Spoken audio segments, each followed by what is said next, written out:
અરારા પાછું ભરી મૂક્યું.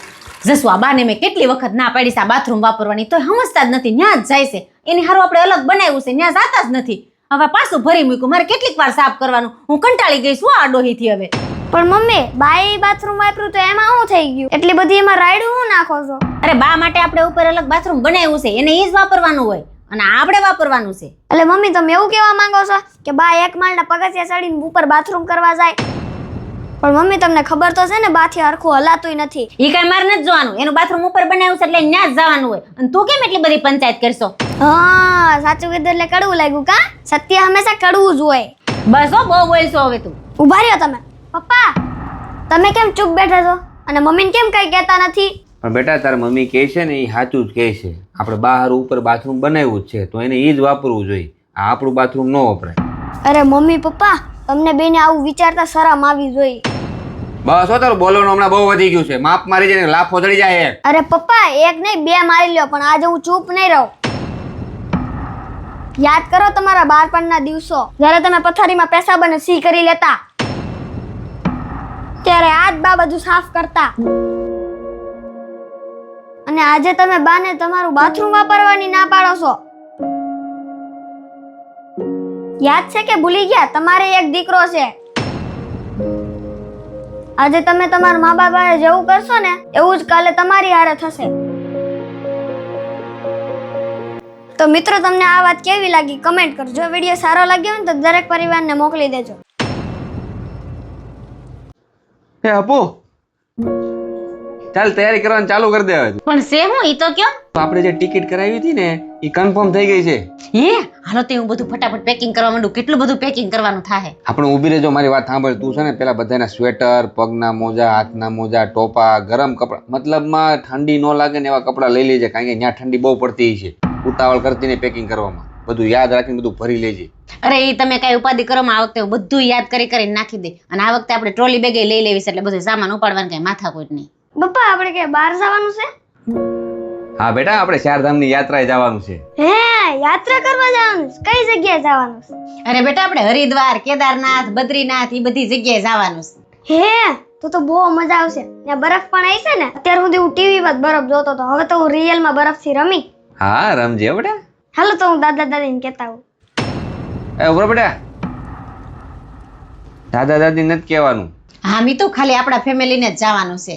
પણ મમ્મી દાદા દાદી આપણા ફેમિલીમાં જ આવે ને? પણ બેટા દાદા દાદીની છે ને ઉંમર થઈ ગઈ છે હવે. પપ્પા આ બધી જગ્યાએ જવાની ઉંમર તો દાદા દાદીની છે અને આપણે તો ખાલી ફરવા જ જવાનું હોય. માં મેને ત્યાં છે ને પ્રોગ્રામ ગોઠવો છે ને આ પાણી ફેરી છે. ઈ તારે કઈ વહીવટ નથી કરવાનો. હમણાં બહુ બોલતો બોલતો શીખતો જાશો. તને કઈ ને એટલું કઈ નકર ઝાપટ પડી જાય. બસ તમને ઈ જ આવડે છે. આ વખતે હું ચૂપ નહીં રહું. જેને રાત ને દી મહેનત કરીને તમને આયા સુધી પોગાડ્યા અને ઈ મામા ઘરની 4 દિવાલની અંદર રહે અને આપણા જેવા 4 ધામની યાત્રા કરે. તમને શું લાગે છે આપણી 4 ધામની યાત્રા સફળ થાય? આનું પરિણામ જરાય સારું ન આવે. મિત્રો તમારું આ વાત ઉપર શું કેવું છે કોમેન્ટ કરજો. જો આ વિડીયો ગમ્યો હોય તો દરેક પરિવારને મોકલી દેજો. મમ્મી બા ક્યાં ગયા? તાર પપ્પા છે ને બાને લઈને બહાર આટો મારવા ગયા છે. ઓય તે કીધું તું ને એ રીતે હું બાને છે ને ભોળવીને વૃદ્ધાશ્રમમાં મૂકીને વી આવ્યો. પણ મમ્મી તમે તો એમ કહેતા હતા ને કે પપ્પા બાને આટો મારવા લઈ ગયા છે. એમાં હજી તને કઈ ખબર ન પડે. તું બહુ નાનો છો હજી. તું તારું લેસન કરવા માંડ. અને તમે છે ને બહુ સારું કામ કર્યું, બાને વૃદ્ધાશ્રમમાં મૂકી આવ્યા. આપણે થાવ હેરાન કરી નાખ્યા હતા. હવે આપણે શાંતિથી રહેવું. 10 20 30. એટલે તું શેની ગણતરી કરશો? પપ્પા હું ગણતરી એ કરું છું કે 20 વર્ષ પછી મારા લગ્ન થઈ જાય, પછી હું તમને બેને વૃદ્ધાશ્રમમાં મૂકી આવી, પછી મારી પત્ની ખુશ થઈ જાય, હું અને મારી પત્ની બેય શાંતિથી રહું. તમે અત્યારે ને અત્યારે પાછા વળો ને બાને વૃદ્ધાશ્રમમાંથી પાછા લઈ આવો જાઓ. પણ કેમ હું થયું? તે કીધું એટલે તું બાને વૃદ્ધાશ્રમમાં મૂકી આવ્યો. ના બધું મેં તારી ખુશી હાડું કર્યું હતું. હવે અચાનક તને શું થયું? એટલે તમે સાંભળ્યું ને હમણાં મીતુ હું બોલ્યો ઈ? મને હવે ખબર પડી ગઈ છે, છોકરા જેવું જોવે ને એવું જ શીખે.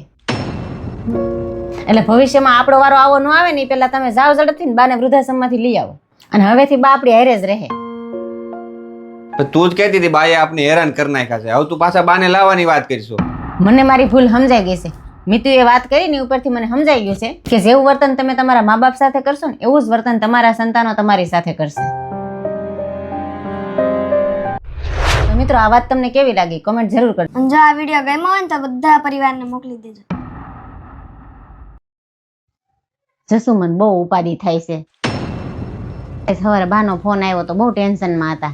બા બહુ બીમાર છે ને એને કોઈ દવાખાને નથી લઈ જતું. હું તમને શું કહું, તમે ગામડે જાઓ ને બાને તમે તેડી આવો, આપણે એને દવાખાને લઈ જાઓ. પણ એલી તને ભાન છે તું હું બોલશો?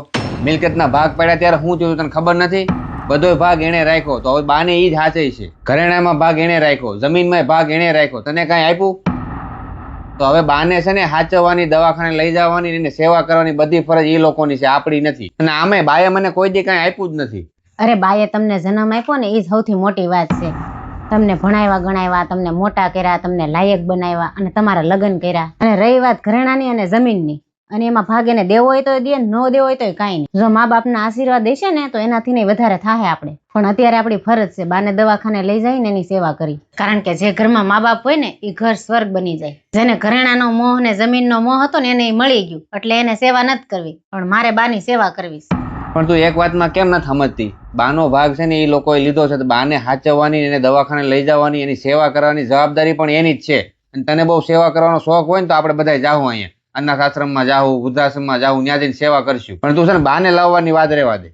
એ વાત બધી તમારી હાસી છે. શું આપણે બધી જગ્યાએ સેવા કરવા જાવ, પણ ઘરની માની જો સેવા નહીં કરું ને તો એ બધી સેવા વ્યર્થ જાય.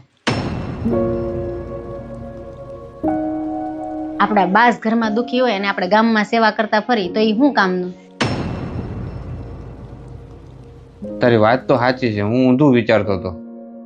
કાંઈ નહીં, હું એક કામ કરું, હું આજે જ બસમાં બેસી જાઉં ને હું છે ને બાને કાલ લઈને આવતો રહું, પછી આપણે બાને દવાખાને લઈ જાય. મિત્રો, મિલકતના ભલે ગમે એટલા ભાગ પડી જાય પણ મા બાપના ક્યારેય ભાગ નથી પડતા. એના અંતિમ સમય સુધી એની સેવા કરવી ને એ આપણી ફરજ છે. તો આ વાત ઉપર તમારું શું કહેવું છે કોમેન્ટ જરૂર કરજો. અને જો આ વિડીયો ગમ્યો હોય ને તો દરેક પરિવારને મોકલી દેજો.